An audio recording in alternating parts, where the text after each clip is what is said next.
Hello बच्चा। तो आज हम लोग एक नए चैप्टर में और हम लोग जाते हैं। चैप्टर का नाम है आपका अम्ल क्षारक तथा लवण। तो जैसा कि मैंने आप लोगों से वादा कर रखा था कि अब हम लोग वीडियोस रेगुलरली अपलोड करते रहेंगे, तो होते रहेगा आपसे हम लोगों का वीडियोस अपलोड। आज हम लोग क्लास 10th का जो चैप्टर नंबर 2 है, चैप्टर नंबर 2 को हम लोग पढ़ेंगे। इसमें से आपका फर्स्ट लेक्चर है। ये चैप्टर का नाम है अम्ल क्षारक तथा लवण। ओके, तो हम लोग पढ़ेंगे पहले कि अम्ल क्या होता है, फिर क्षारक क्या होता है, लवण क्या होता है, लवण के प्रकार। ये चैप्टर ज़्यादा लंबा नहीं है, आपको अम्ल पढ़ना है, अम्ल का डेफिनेशन पढ़ना है, ठीक है। क्षारक की परिभाषा पढ़ना है, अम्ल का रासायनिक गुणधर्म पढ़ना है, क्षारक का रासायनिक गुणधर्म पढ़ना, सूचक पदार्थ क्या होते हैं, सूचक के प्रकार पढ़ना है, लिटमस पेपर वगैरह के बारे में पढ़ना है, लवण क्या होते हैं, लवण के प्रकार पढ़ना है, और बस उसके बाद चैप्टर हमारा क्या हो जाएगा, खत्म हो जाएगा, फिनिश हो जाएगा ये सब, ठीक है। तो आपको सबसे पहली बात यहाँ पर पढ़ना क्या है, तो यहाँ पर अम्ल पढ़ना है एवं उसकी परिभाषा, ठीक है। अम्ल एवं उसकी परिभाषा ये पढ़ना है इस चैप्टर में। सेकंड नंबर पर अगर बच्चा ध्यान दिया जाए तो क्या पढ़ना होगा आपको, क्षारक एवं उसकी परिभाषा। थर्ड नंबर पर आपको पॉइंट पढ़ना होगा अम्ल का रासायनिक गुणधर्म। उसका कुछ तो रासायनिक गुणधर्म होगा, केमिकल प्रॉपर्टीज होगा, ये हम लोगों को पढ़ना है। ठीक उसी प्रकार से हम लोगों को चौथा नंबर पर पढ़ना है क्षारक का रासायनिक गुणधर्म। उसके बाद फिर क्या पढ़ना है, सूचक किसे कहते हैं, सूचक, और सूचक के कितने प्रकार होते हैं, सूचक और उसके प्रकार, मतलब कितने क्या क्या प्रकार के सूचक होते हैं। जैसे कि गंधीय सूचक हो गया आपका, ठीक है, इस प्रकार से। उसके बाद और हम लोगों को क्या पढ़ना है यहाँ पर, दैनिक पीएच वैल्यू के बारे में पढ़ना है कि पीएच मान क्या होता है, क्या होता है पीएच पावर क्या होता है सो। उसके बाद हमारे दैनिक जीवन में, हमारे दैनिक जीवन में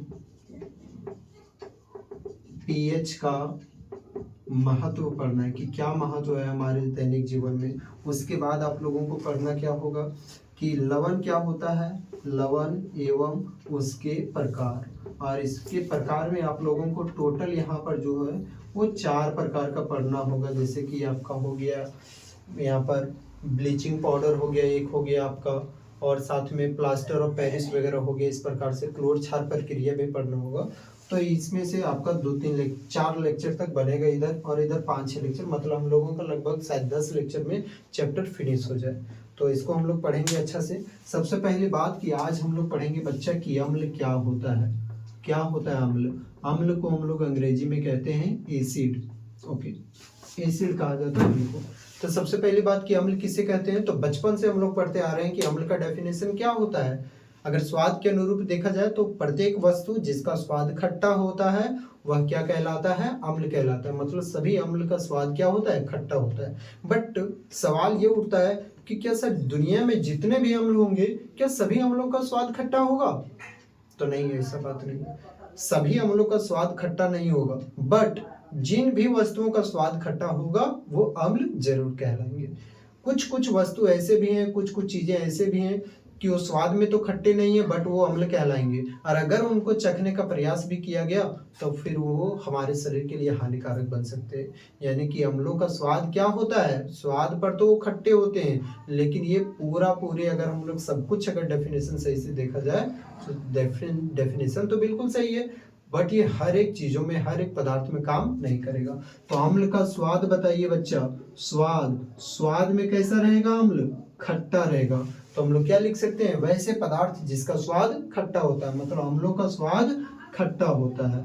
उसके बाद और फिर हम लोग क्या पढ़ते हैं, अगर अम्ल का जांच करना होगा, अगर आप चाहते हैं कि अम्ल का हम जांच करें तो उसके लिए एक आता है सूचक, और उस पेपर का नाम है लिटमस पेपर। कौन सा पेपर है, लिटमस पेपर। लिटमस पेपर ये आपका 2 प्रकार से पाया जाता है, एक नीला रंग का होता है एंड दूसरा ये आपका कौन सा रंग का होता है, लाल रंग का है। तो एक ट्रिक याद रखिएगा बच्चा, अनिल, ट्रिक का नाम क्या है, ये अनिल। तो क्या करेंगे, जब अम्ल को हम लोग कोई भी, जब अम्ल का विलयन बनाएंगे, विलयन कैसे बनाएंगे, अम्ल को हम लोग कोई भी पानी में डालेंगे। जब भी अम्ल को, जैसे कि नींबू है तो नींबू का पानी है, तो यानी कि नींबू को हम किस में डाले हुए हैं, पानी में, उसको पहचानना है।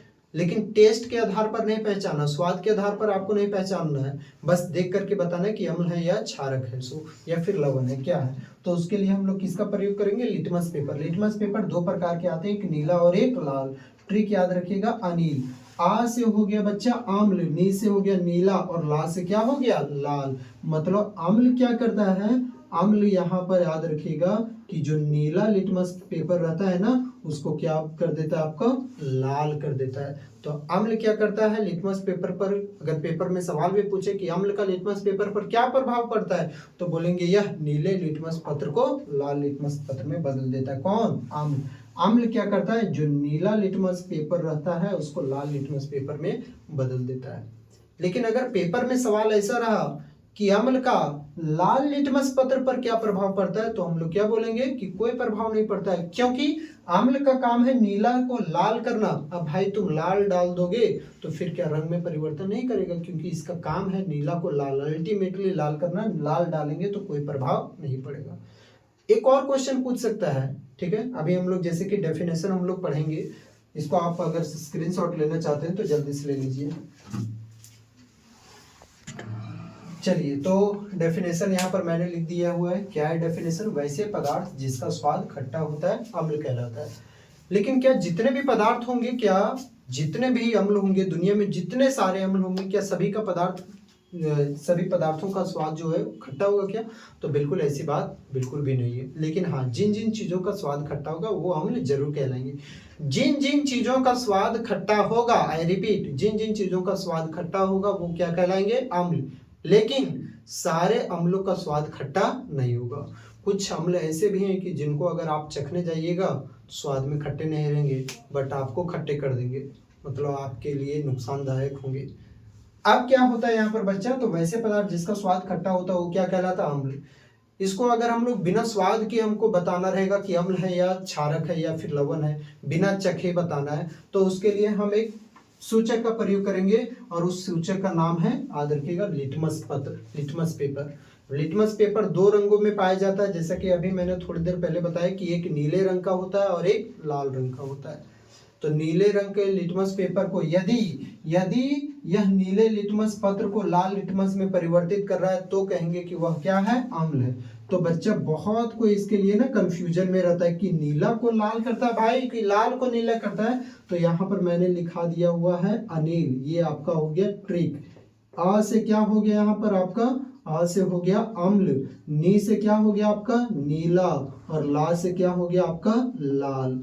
तो अम्ल क्या करेगा, नीले लिटमस पेपर को लाल लिटमस पेपर में परिवर्तित कर देगा। लेकिन क्वेश्चन पूछ सकता है कि अम्ल का लाल लिटमस पत्र पर क्या प्रभाव पड़ता है, तो अम्ल नीला को लाल करता है, मतलब अम्ल का काम है लिटमस पेपर पर लाल करना। अगर आप लाल लिटमस पत्र डालेंगे तो कोई भी प्रभाव नहीं पड़ता है। तो अगर क्वेश्चन रहेगा पेपर में कि अम्ल का लाल लिटमस पत्र पर क्या प्रभाव पड़ता है, तो बोलेंगे अम्ल का लाल लिटमस पत्र पर कोई प्रभाव नहीं पड़ता है। दूसरा बात कि अम्ल तभी नीले को लाल लिटमस पत्र में बदलेगा, तभी नीले लिटमस पेपर को लाल लिटमस पेपर में बदलेगा जब क्या हो, अम्ल का विलयन हो। विलयन रहेगा तब, शुष्क रहेगा तो नहीं। जैसे कि बच्चे एक क्वेश्चन पूछता है, यहाँ पर मैं एक क्वेश्चन लिख रहा हूं, एक क्वेश्चन पूछता है कि शुष्क हाइड्रोक्लोरिक एसिड मतलब HCl पर लिटमस पत्र का क्या प्रभाव पड़ता है, लिटमस पेपर का क्या प्रभाव पड़ता है, अब यहाँ पर देखिए बच्चा, क्वेश्चन मेरा क्या पूछ रखा था कि शुष्क HCl पर लिटमस पेपर का क्या प्रभाव पड़ता है। तो शुष्क HCl पर क्या प्रभाव पड़ता है, यहाँ पर शुष्क है, सूखा हुआ है, ये तो विलयन नहीं है, तो यहाँ पर लिखेंगे कोई प्रभाव नहीं पड़ता, कोई प्रभाव नहीं पड़ता। क्यों नहीं पड़ता, क्योंकि ये जो आप चीज लिए हुए वो बिल्कुल क्या है, शुष्क है। अगर विलयन रहता तो नीला लिटमस पत्र को क्या कर देता, ये लाल लिटमस पत्र में बदल देता। चलिए मैं अभी खैर इसको इरेज कर रहा हूँ। अब हम लोग आगे पढ़ते हैं। नेक्स्ट है कि अम्ल जो होता है ना, अम्ल जो होता है आपका जल में वियोजित होकर, अम्ल जल में वियोजित होकर, थर्ड पॉइंट हो गया आपका, जल में वियोजित होकर क्या उत्पन्न करते हैं, तो हाइड्रोजन आयन उत्पन्न करते हैं। हाइड्रोजन किसी के ऊपर में प्लस हो या तो माइनस हो, वो क्या कहलाता है? हाइड्रोजन। सॉरी, वो क्या कहलाता है? आपका आयन कहलाता है। कोई भी चीज, कोई भी तत्व के ऊपर में या तो प्लस का साइन हो या तो माइनस का साइन हो, वह आपका आयन कहलाता है। तो यहाँ पर क्या लिख रखा है मैंने कि अम्ल जल में वियोजित होकर हाइड्रोजन आयन प्रदान करते हैं। कौन सा आयन प्रदान करते हैं? हाइड्रोजन आयन प्रदान करते हैं। अब देखिए ऑब्जेक्टिव में कई बार ये भी सवाल पूछ लिया करता है, अम्ल जल में वियोजित होकर कौन सा आयन देते हैं? तो आपका 4 ऑप्शन दे देगा और एक ऑप्शन में दे देगा यहाँ पर मान लेते हैं hydrogen, option number A. Option number B में बच्चा दे देगा H+ मतलब hydrogen ion. Option number C में दे देगा हाइड्रोजन गैस और ऑप्शन नंबर डी में दे देगा और हाइड्रोक्साइड आयन। ठीक है, तो हम लोग किस में टिक मारेंगे? कौन सा आयन उत्पन्न करते हैं? हाइड्रोजन आयन मतलब H+। इस तरह का मैं बीच बीच में कंसेप्ट भी बताते जाऊंगा, कंसेप्ट के साथ साथ क्वेश्चन भी। तो अम्ल जल में वियोजित होकर कौन सा आयन प्रदान करते हैं? आपका हाइड्रोजन आयन प्रदान करते हैं। यही हाइड्रोजन आयन को हम लोग एक और कहते हैं बच्चा, अगर और डीप में पढ़िएगा तो hydronium ion H3O+ hydronium ion कहा जाता है। या तो हाइड्रोजन आयन बोलिए या तो हाइड्रोनियम आयन बोलिए। अब कैसे हुआ सो सुनिए, एग्जाम्पल देते हैं हम। जैसे कि HCl है, मेरे पास HCl यानी कि हाइड्रोक्लोरिक अम्ल है। जब इस हाइड्रोक्लोरिक अम्ल को किस में डिजोल्व किया जाएगा? H2O में, पानी में, जल में डिजोल्व किया जाएगा। अम्ल जल में वियोजित होकर, ऐसे नहीं, जल में वियोजित होकर के, तो ये तो आपका अम्ल हो गया। इस अम्ल को किस में वियोजित किया गया है? जल में। तो यहाँ पर क्या दिए? हाइड्रोजन आयन दिए। मतलब ये HCl बच्चा देखिए यहाँ पर HCl था, जब इसको किस में घोला गया है? जल में घोला गया, तो HCl इस प्रकार से टूट गया। और किस में टूटा? हाइड्रोजन आयन में टूटा इधर, और ये आपका क्लोरीन आयन हुआ। तो यहाँ पर से आपको क्या मिल गया? हाइड्रोजन आयन और क्लोरीन आयन। या तो यही समीकरण को आप या तो आप ऐसे भी लिख सकते हो, या तो सेम समीकरण को ऐसे भी लिखा जा सकता है कि जब हाइड्रोक्लोरिक एसिड को किस में घोला जा रहा है? आपको जल में घोला जा रहा है, तो यहाँ से जल और यहाँ से हाइड्रोजन दोनों मिलकर के क्या बना लिए? Hydronium ion. हाइड्रोनियम आयन, और साथ में आपका यहाँ पर ये जब टूटा तो हाइड्रोजन इस वाटर के मॉलिक्यूल में जुट गया जो कि हाइड्रोनियम आयन बना, और यहाँ पर क्लोरीन आपका क्या हो गया? अलग हो गया। तो दोनों सेम ही है, दोनों सही है, दोनों में से कोई भी गलत नहीं है। यानी कि जो भी अम्ल होते हैं वो जल में वियोजित होकर कौन सा आयन देते हैं? हाइड्रोजन आयन, या तो हम लोग बोलेंगे हाइड्रोनियम आयन।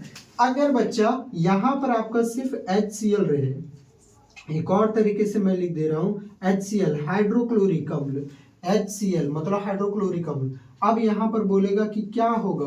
तो यहाँ पर हम लोग बोलेंगे कि अभी कोई भी प्रकार का रिएक्शन नहीं हो सकता है, कुछ नहीं हो सकता, अभी ये टूटेगा ही नहीं। हाइड्रोजन आयन और क्लोरीन आयन में नहीं टूटेगा, नहीं वियोजित होगा। क्यों?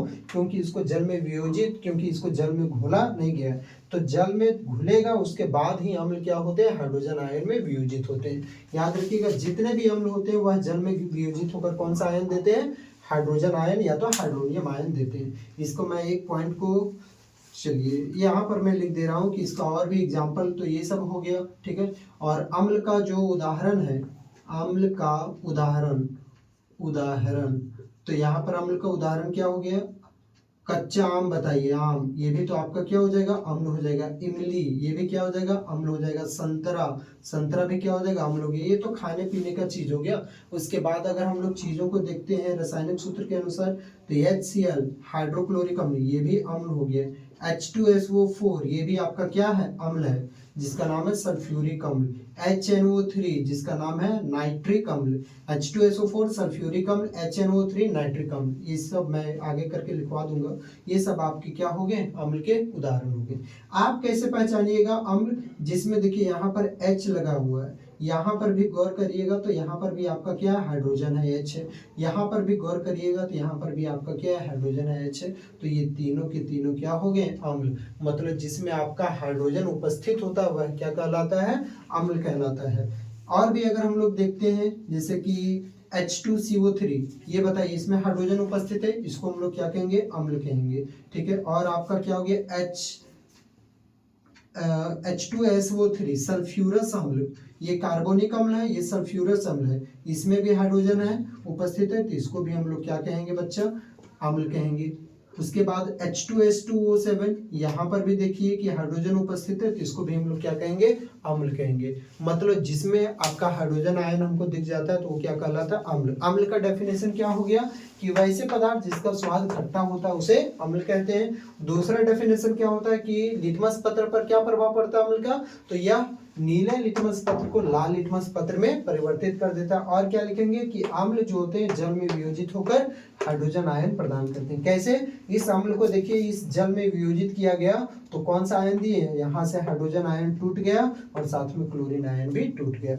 यही चीज को आप चाहेंगे तो ऐसे भी लिख सकते हैं, रिएक्शन नंबर ये 1 हो गया, ठीक है। यही चीज को आप चाहेंगे और करके यहाँ पर मैंने लिख रखा है HCl, इसको किस में घोला गया है, जल में, तो ये जल में वियोजित होकर यहाँ से आपका हाइड्रोजन किस में चला गया, जल में हाइड्रोनियम आयन बनाया और क्लोरीन आयन, ये हाइड्रोजन आयन हाइड्रोनियम आयन एक ही बात है। उसके बाद HCl को अगर बिना जल में घोला गया है, मतलब जल में नहीं घोला गया, ऐसे ही रखा गया है, तो क्या हाइड्रोजन आयन देंगे, क्या वियोजित नहीं होंगे हाइड्रोजन आयन में। होप कि आपको ये कंसेप्ट समझ में आया होगा। तो टोटल कितने हो गए टॉपिक, टोटल कितने पॉइंट हो गए, 3, 1 2 3 और चौथा पॉइंट में आप इसके उदाहरण लिख दीजिएगा। चलिए तो अब हम लोग देखते हैं क्षारक के बारे में। तो क्षारक का क्या होता है, वैसे पदार्थ जिनका स्वाद कड़वा होता है। अम्ल क्या होते हैं, स्वाद में खट्टे होते हैं, वहीं क्षारक दूसरी ओर स्वाद में कड़वे होते हैं। जैसे कि बीटर टेस्ट, कड़वा को हम लोग अंग्रेजी में बीटर कहते हैं। किसका किसका स्वाद कड़वा होता है, जैसे कि शैम्पू वगैरह ले लीजिए, साबुन वगैरह ले लीजिए, डिटर्जेंट पाउडर वगैरह ले लीजिए, तो ये सब आपके स्वाद में क्या होते हैं, कड़वे। साबुन आपका क्या हो जाएगा, यहाँ पर क्षारक हो जाएगा। शैम्पू वगैरह ये भी आपका क्या हो जाएगा, क्षारक हो जाएगा। नीम का जो दातुन रहता है नीम, तो नीम भी आपका क्या हो जाएगा, क्षारक हो जाएगा। तो वे सभी पदार्थ जिनका स्वाद कड़वा होता है क्या कहलाता है, क्षारक कहलाता है, ठीक है। गर्मी बहुत ज्यादा है इधर। नेक्स्ट पॉइंट है कि यह लाल लिटमस पत्र को किस में बदल देता है, नीले लिटमस पत्र में बदल देता है। मतलब देखिए अम्ल का क्या काम होता है, नीले लिटमस पत्र को लाल में बदल देना, ओके।